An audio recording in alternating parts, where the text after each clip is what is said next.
So something a little different today. Something I've thought about for a few years. I'm filming some of my carp fishing adventures, fly fishing, putting them on the channel, but I've never done it because TradLife Films has always kind of been about, you know, traditional bows and hunting and that sort of thing, maybe a little bit of bow fishing.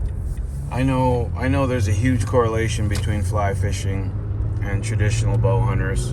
You know, fly fishing is kind of the traditional archery of fishing. There's a lot of common denominators there, and it's something I've done for a long time. Yeah, why not, Kurt? Put it on there. It's part of your trad life. You know, it's what you do during the supposed, in quotes, off season. It's part of what gets you through the summer, you know, from turkey season to deer season. It's something I really enjoy. I'm not sure, you know, how it's going to go over, but, you know, leave a comment. Let me know what you think. If you'd like to see more of it. If it's not your thing, that's fine. Just, you know, leave a comment. I appreciate it all. So, anyway, that's what today's going to be about. Something a little different. A little carp on the fly.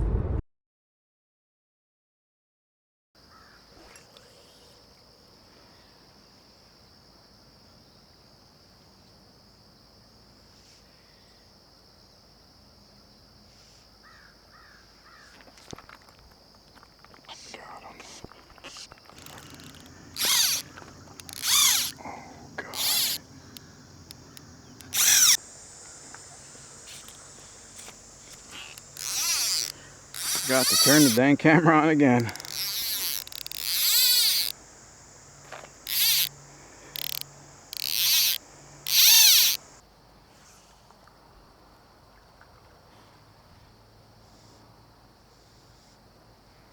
Got him.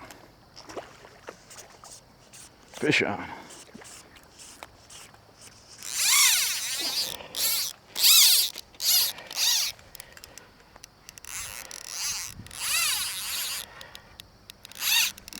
Oh boy. Oh, good cast.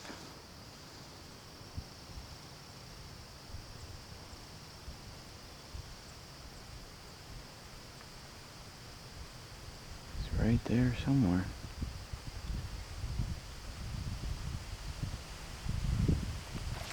Got him. All right.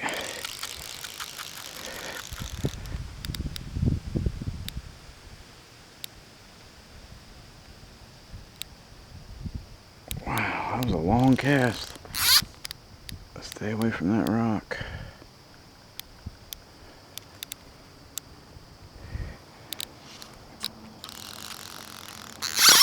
Oh boy.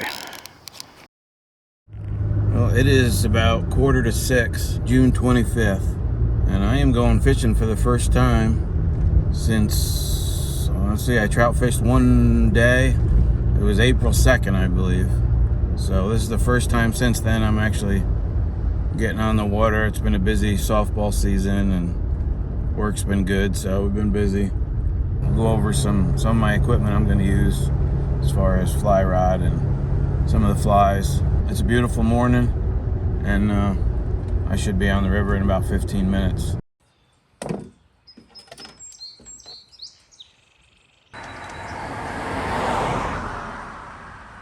So as far as my equipment, I'm using an Orvis reel. This fly rod and reel is probably 25 years old, if I had to guess. It's an Orvis. It's an old Orvis bat and kill 7/8. Like I said, it's old, and an old G Loomis IMX rod. It's a 9-foot 6-weight rod. And this is just an example of some of the flies. Just kind of crayfish imitations, most of these are. There's some other ones in here, something like that I use on occasion. This would be a killer fly right here. Just buggy. You know, I don't really use anything specific.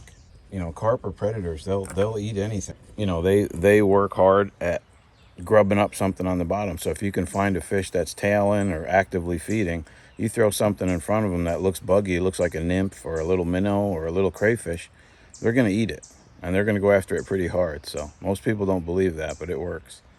So I'm going to get one tied on here, and we're going to hit the river. So this is the first fly I'm going to try. It's just a crayfish imitation with rubber legs to look like claws and rabbit fur. some lead eyes. And this one just happens to have some UV epoxy on the back of it to look like a shell, but most of the time I tie them, they don't have that. So anyway, let's go hit the river. First time out. River's nice and low.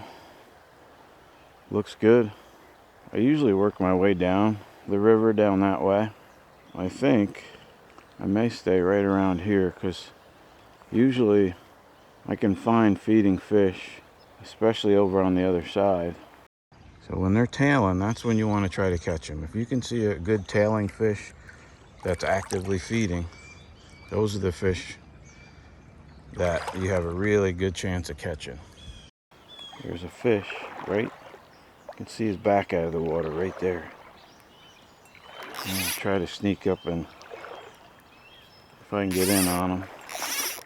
You got to be real careful because they don't tolerate any kind of disturbance. You can't really knock any rocks together or anything like that. You can see his back's right out of the water right there. It's nice and slow till I can get a good position. And now he went down. I think he's still there. He didn't spook. I don't know where he went now. There's one out there. You'll start working that way. It's nice when they're in the real shallow like this. Then you don't have to worry about your fly getting down too far. And you can really be precise where you put it because you know exactly where the fish is. You know exactly where you got to put the fly for them to see it. When they're feeding and they see something that looks appetizing, they're going to eat it. Moving further and further away. I'll be back with you when it looks like I might be getting into something. So there's a couple feeding fish right in here. I'm going to work my way in slow. Seems like the closer I get to them, the further away they keep going. And I just can't seem to get close to them. I mean, I can make long casts, but I've learned over time that long casts most of the time are a waste of time. You're better off getting in close and making a really good, precise cast. Just gotta wait for the right opportunity. It'll happen. God, I know they're all through here. You just gotta find the right one. When they're busy feeding, those are the ones you want to catch, and they're the ones that are usually the easiest ones to get close to, because they got their nose down, really active, feeding in the mud. But I just can't seem to get a good line on one here. They're not consistent. I see a tail come out and then it just disappears, and a back will come out and it disappears. Just got to get one good opportunity. Is all it takes. Break the ice, first one of the year. They're sure not making it easy today. I mean, it's never easy, but just keep covering water, I guess.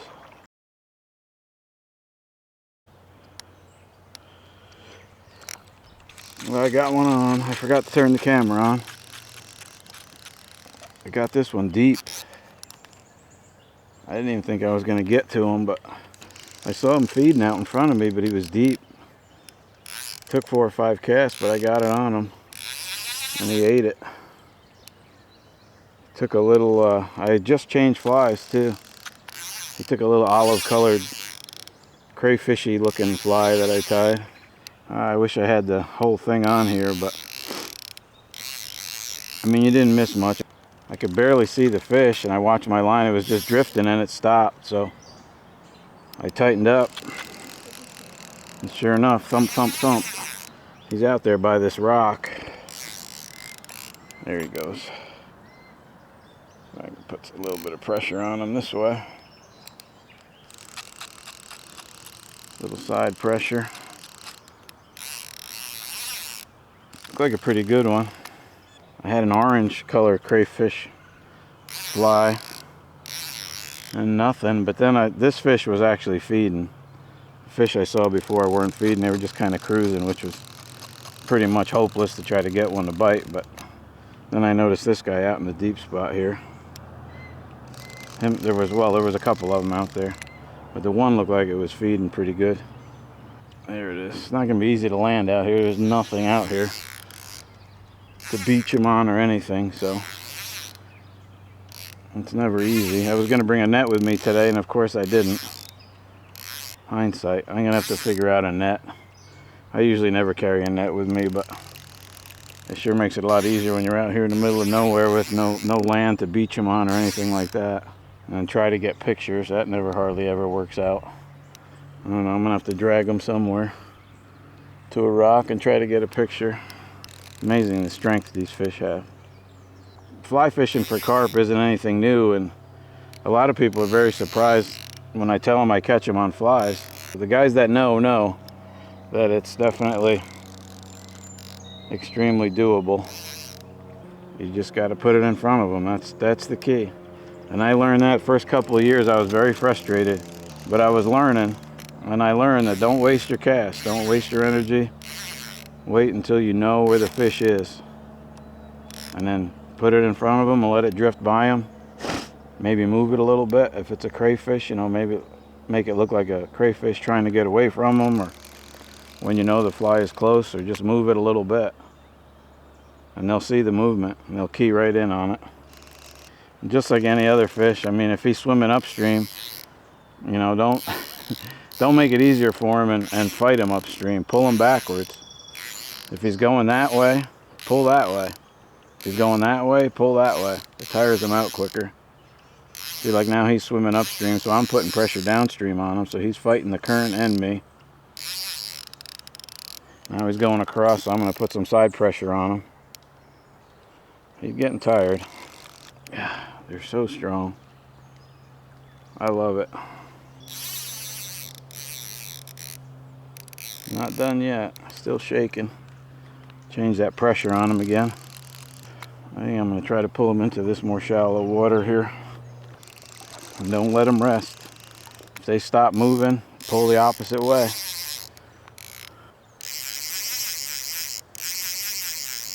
He's got a little bit left in her.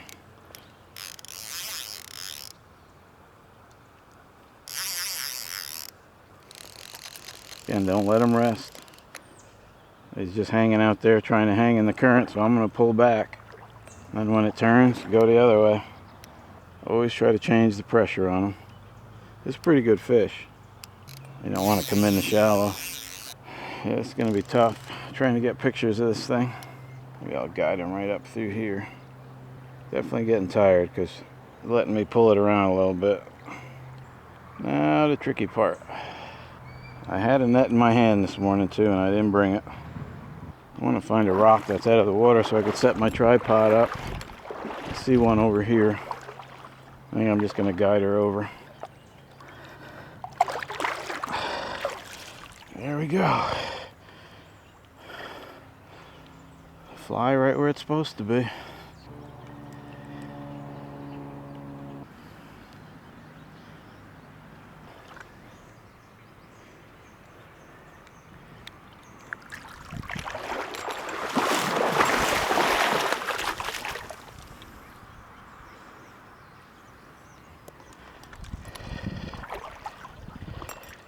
Back in the water. There we go. There she goes.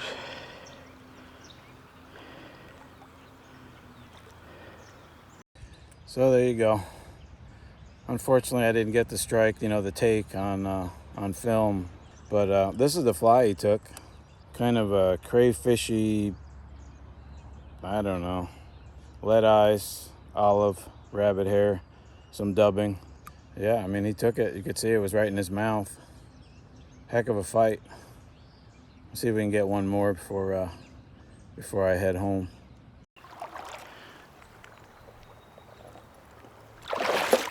There you go. Look at that big boy. Look at that. He's a big boy. There's a lot of snapping turtles in this river. Makes me wonder every time I come in here and wade around what I'm gonna run into. I almost stepped right on them. Fish for a little while longer, cover a little bit more water up here in these shallows. If I see anything, give it a little while longer and then head out. Well, that's gonna do it for today. That was a good morning. One carp and about probably 10 smallmouths I bet I caught. So anyway, that's gonna do it.